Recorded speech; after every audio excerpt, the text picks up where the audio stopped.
Hello ladies and gents!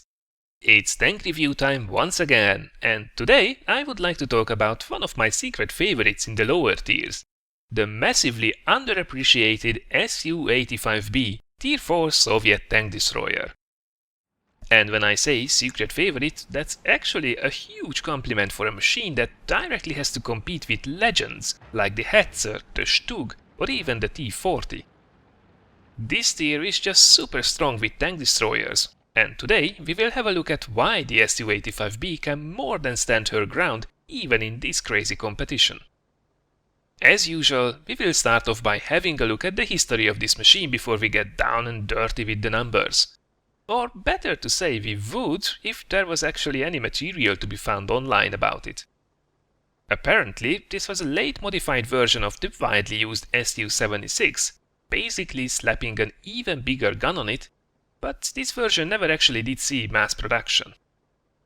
Oh, and by the way, about the SU-76 that's also in World of Tanks as a Tier 3 Soviet tank destroyer, this little bugger was actually the second most produced Soviet armored vehicle in World War II, right after the famous T-34 with a whopping 14,000 units built. While it was in reality a self-propelled gun with a 17-kilometer range, it was also used as a mobile anti-tank gun and a light assault gun in a direct infantry support role. It was often referred to by Soviet crews as Little Bitch or Bare-Arsed Ferdinand, but we will explore these particularly interesting pieces of information when we do the review for that machine. Right now, however, let's dive into the analysis looking at a very special gun. At Tier 4, the tank destroyer thing is to have a sniper gun and the derp gun choice, and with most machines, derp is the way to go. The SU-85B on the other hand is actually one of the few tank destroyers that does not have a choice, but trust me, you won't feel the need to change. This gun is definitely not a derp one, but it's neither a typical sniper gun really. It's more like Stalin's finger of death. Whatever you point it at, it explodes in a fireball. For starters, you have by far the best penetration at 130mm and the highest alpha damage at 160 damage per shot from all the known derp guns in the entire tier. Tier 6 tanks will more than feel the sting as well, and this gun completely rips apart everything in its own tier and below. What's even better is the fact that you can pull the trigger every 4.5 seconds, giving you a rate of fire of over 13 rounds per minute and resulting in the highest DPM among all the non-derp guns. In fact, it's even able to keep up with a lot of the derps, as a penetrating hit is almost guaranteed here even when firing at well-armored targets, quite unlike the howitzers. And the good news are still not over, as the secondary stats won't pull back the gun's performance either. Well, they mostly won't. Okay, let's get it out there. This gun has a very unfortunate 5 degrees of gun depression only, making anything but even terrain quite tricky to play on.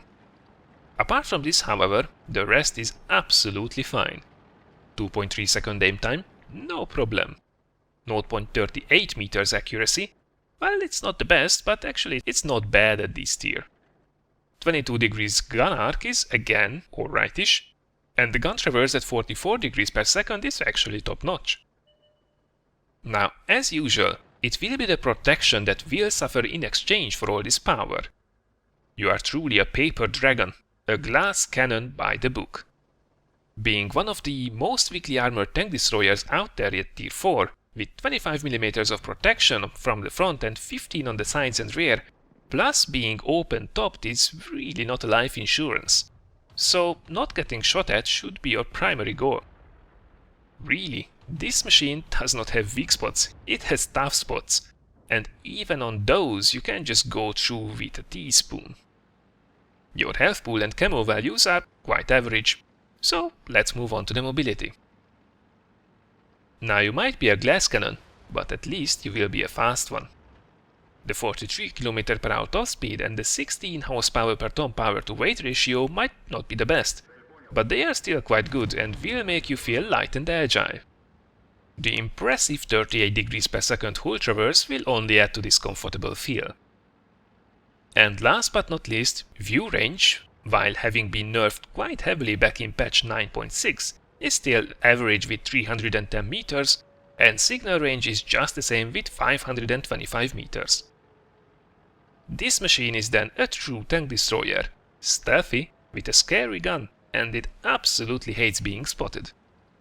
If you manage to bring it in a good position, it will be a really powerful tool for your team. But I would not suggest using it as an assault gun apart from the second half of the battle, when it's actually quite effective in getting the sides and rear of the enemy. To enhance your strengths, I would also suggest using a gun rammer and binoculars. As for the third slot, I actually use the gun laying drive, but I'm a sucker for super short aim times, so I would suggest to consider a camo net instead if you don't mind that 2.3 second base aim time. Crew skill wise, there is nothing new under the sun. Focus on camo on everyone and then get 6th sense as soon as possible. Right, I think everybody has enough of the statistics already. Let's jump into another Ace Tanker gameplay instead and see how it handles on the battlefield. Alright, so here we are on Ensk in an encounter battle. It's a tier 4 match, so this should be pretty sweet. Now again, this is one of my earlier games, so you will see me do some questionable shit. But this is more about the machine than my playstyle.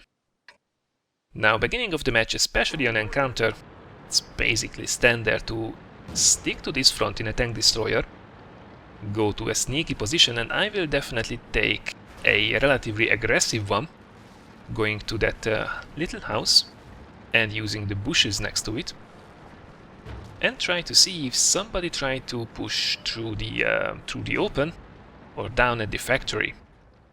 Now we have to be careful. This Marder 2 is really out of position, and bingo, there we go. First shot out, and already having the first kill. As expected, there is a lot of action going on here. And another beautiful shot, 160. It's dead on the average, and second shot kills him. Now, unfortunately, I actually did stop here quite in the open. There is a lot of concealment up front, but I still could be quite easily spotted here, so location is not brilliant. I'm also having a shot disturbed by all these walls and houses. So let's relocate just a little bit. And there we go. Have been spotted. And yep, if they start to shoot you, you will take damage. It's simple as that. That's a bit of a low roll there, but you can see the reload is super quick. The base is 4.5 seconds, and we have an even faster one with a gun rammer and quite a good crew. Now this is a low tier game, so it will go super quickly. Again, right on average 160 damage. Grunt is retreating. This is dangerous, but we get to take him out. However, we have almost no health left, so really we can't even graze the enemy. Otherwise, we will just out of the battle really soon. We don't get to penetrate the B1, but we did take his tracks down. And that will allow us to keep firing on the front drive wheel, pinning him in place and taking him out with 3 very easy shots. So, not bad then. Already on 5 kills and 1000 damage. This is really just what this machine is capable of. Now this front seems to have been won, mostly, so let's keep on pushing together with the lights. See if we can get to clear out anybody. The Marder 38T has not been spotted yet, so it's actually quite likely that he will be here. And there he is, just hiding in one of the bushes to the left. Yep, thanks a lot for noticing. And yep, that was a bit of a dangerous shot with all the light and zooming past. But disaster averted. Now this is still a bit close. We are up by 2 tanks. But, you know, low tier games, it still can go either way. I mean, I'm basically a one-shot for everybody. Oops, M5 Stewart, this is dangerous.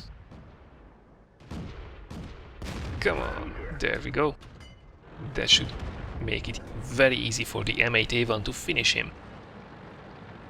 This looks a lot more comfortable. So let's try to do some more damage. Which goes really fast in this machine. Oh, looks like the B2 will just drive straight through in front of us, and unfortunately the snapshot did not work out quite nicely. Which is unfortunately expected. You really have to aim with this machine. When you do, it will be fine most of the time, but if you try to snap it, yeah, this is what's happening to you. And while the B2 was unfortunately lucky enough to take us out, our team will make short work of him, securing the match for our team. So, this was my first Ace Tanker gameplay in the SU-85B, and what a result in just over 4 minutes. With this amazing gun you can consistently deliver massive damage runs even in these lower tiers. This really is then a hidden gem of a machine. Over 1700 damage and 5 wrecked enemy tanks was enough for an Ace Tanker and high caliber combo this time, together with almost 27,000 credits and over 900 base XP. While that M8A1, a completely different type of tank destroyer, did snatch the most kills with a Top Gun, we did by far the most damage from both of the teams combined. The gun really did shine in this match, though that's actually more the usual situation than an exception. From the 18 shots fired, 14 hit and 13 penetrated as well. At the same time, we did take damage from all of the shots received as well, quite unsurprisingly. You truly are a glass cannon by the book. Right then, this was my quick look at the SU-85B, this underappreciated Tier 4 Soviet tank destroyer. I hope you did enjoy it. If you did, thanks a lot for considering giving it a like or sharing it. Next week I will have a special T-29 replay for you and a full review on the amazing E-25 German premium tank destroyer. So stay tuned for more. Right now, however, have a well-deserved relaxing weekend with lots of games, and I look forward to seeing you all next week.